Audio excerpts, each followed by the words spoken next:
Mesdames et messieurs, bonsoir et bienvenue sur Catholic TV Gabon pour votre rendez-vous avec l'édition d'information de ce mercredi 2 décembre 2020. D'abord les titres. Audience générale qui pape la bénédiction expression de l'amour de Dieu pour ses enfants. C'est confirmé, Monseigneur Jean-Patrick Ibaba recevra le pallium ce dimanche 6 décembre 2020 à la cathédrale Notre-Dame de l'Assomption. Dans ce journal, nous aurons l'annonce officielle de cet événement.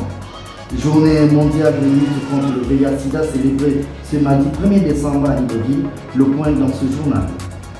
Le professeur Albert Ponderosa est l'invité de la rédaction. Avec lui, nous reviendrons sur la célébration du dimanche prochain à la cathédrale Notre-Dame de l'Assomption, ainsi que sur le réaménagement du calendrier scolaire au Gabon. Voilà pour l'essentiel des titres, le développement dans quelques instants. Le pape François a poursuivi ce mercredi 2 décembre 2020 son cycle de catéchèse en abordant une dimension essentielle de la prière, la bénédiction. En effet, dès les débuts de la Genèse, Dieu ne cesse de bénir et cette bénédiction trouve son accomplissement en Jésus-Christ. Dieu montre ainsi qu'il agit envers les hommes comme le Père envers ses enfants. Écoutons le Saint-Père. Je voudrais assurer ma prière au Nigeria, malheureusement encore ensanglanté par un massacre terroriste. Samedi dernier, au nord-est du pays, ont été tués plus de 100 paysans qui travaillaient. Que Dieu les accueille dans sa paix et qu'il réconforte leurs proches et convertisse le cœur de ceux qui font de telles horreurs, qui blessent son nom. Aujourd'hui est le 40e anniversaire de la mort de 4 missionnaires d'Amérique du Nord tués au Salvador. Le sorelle di Mary Knoll, Ita Ford e Maura Clerc, la sorella Orsolina Dorothy Castle e la volontaria Jan Donovan. Le 2 décembre de 1980 furent enlevés, violés et tués par un groupe de militaires et prêtaient leur service au Salvador dans un contexte de la guerre civile, avec l'engagement évangélique, en prenant des grands risques, apporter de la nourriture et des médicaments aux sans-abri et aider les familles les plus pauvres. Ces femmes ont vécu leur foi avec une grande générosité, sont un exemple pour nous tous à devenir des fidèles disciples missionnaires. Je salue cordialement les fidèles de langue italienne. Le temps du liturgique de l'Avent que nous avons commencé dimanche dernier soit pour chacun d'entre vous un moment de grâce. Et pour terminer, je m'adresse comme d'habitude aux personnes âgées, aux jeunes, aux malades et aux jeunes mariés. Je vous exhorte, vous tous, à vivre cette période de préparation à Noël dans une attitude de vigilance et de recherche généreuse de la volonté de Dieu. Merci. En ce qui concerne le magistère local, c'est officiel. Dimanche 6 décembre prochain, Monseigneur Jean-Patrick Ibaba, en sa qualité d'archevêque métropolitain de Libreville, recevra le pallium des mains du nonce apostolique du Congo et du Gabon, son Excellence Monseigneur Francisco Escalante Molina. Pour la rubrique Église en marche, baptême et première communion célébrée à la paroisse Saint-Pierre de Libreville, les catéchumènes de l'année pastorale écoulée ont reçu leur sacrement et d'autres recevront la première communion très prochainement. La célébration avait été reportée en raison de la fermeture des églises en mars dernier pour lutter contre la propagation de l'épidémie du coronavirus. Pour faire respecter le protocole sanitaire de lutte contre la propagation de la Covid-19, la paroisse Saint-Pierre de Libreville réaménage son programme de messe pour les fidèles. D'une pandémie à une autre, zone sur la manifestation marquant la 33e édition de la Journée mondiale de lutte contre le VIH/SIDA sous le thème Solidarité mondiale et responsabilité partagée. C'est au centre hospitalier régional de Mélène, dans la banlieue de Libreville, que les autorités sanitaires locales et la population ont manifesté leur solidarité partagée autour des personnes vivant avec le VIH/SIDA. Voici un extrait du discours du docteur Guy Patrick Aubian, ministre de la Santé, sur un reportage signé de Steve Piget.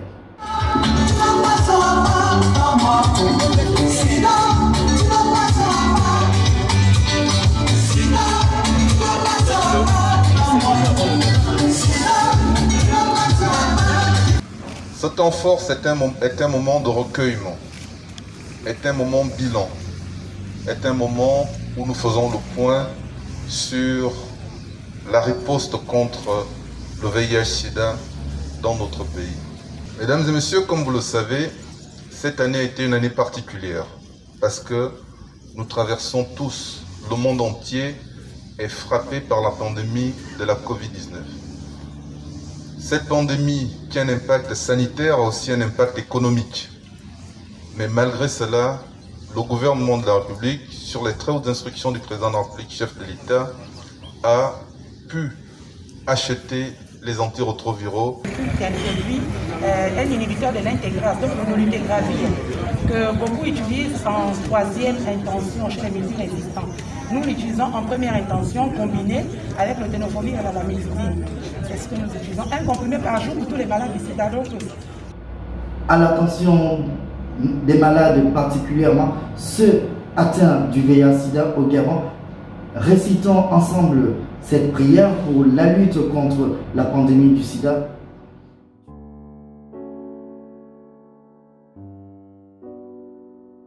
Dieu de bonté et de miséricorde, toi notre Père, par amour tu nous as créés à ta ressemblance. Nous savons que sans toi nous ne pouvons rien.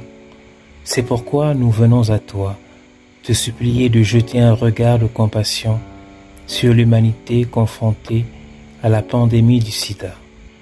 Par ton Fils Jésus, médecin des âmes et des corps, tu as guéri toutes sortes de maladies. Aie pitié des malades du sida. Réconforte-les dans leur épreuve. Raffermis leur espérance. Qu'ils fassent preuve de prudence pour la santé des autres. Qu'avec ta bénédiction, ils surmontent leur maladie. Qu'avec ton aide, ils recouvrent la santé. Par ton esprit qui éclaire les intelligences, dirige les travaux des chercheurs, soutiens les efforts des médecins et du personnel soignant. Donne amour, force et persévérance à tous ceux qui luttent contre le sida. Par la Vierge Marie, notre Mère, tu as donné au monde ton Fils, l'auteur de la vie.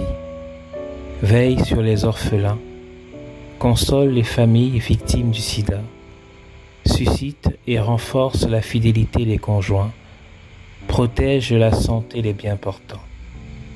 Pour ta plus grande gloire, donne-nous la victoire sur le sida.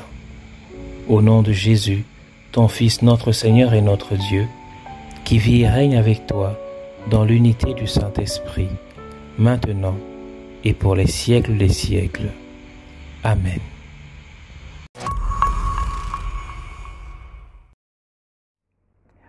Professeur, dimanche, Monseigneur Ibaba sera, non seulement il a été installé le 12 avril dernier, après avoir été nommé le 12 mars, et là il va recevoir le pallium le 6 décembre. Alors, cet événement, comment vous le vivez? C'est un grand événement, on le vit d'abord en chrétien. Au plan individuel, c'est se mettre en prière pour ce nouveau pasteur de notre Église. Qu'il soit à la hauteur des espérances et qu'il puisse effectivement être notre berger. Le berger du peuple gabonais, du berger du peuple chrétien, le berger du peuple de Dieu.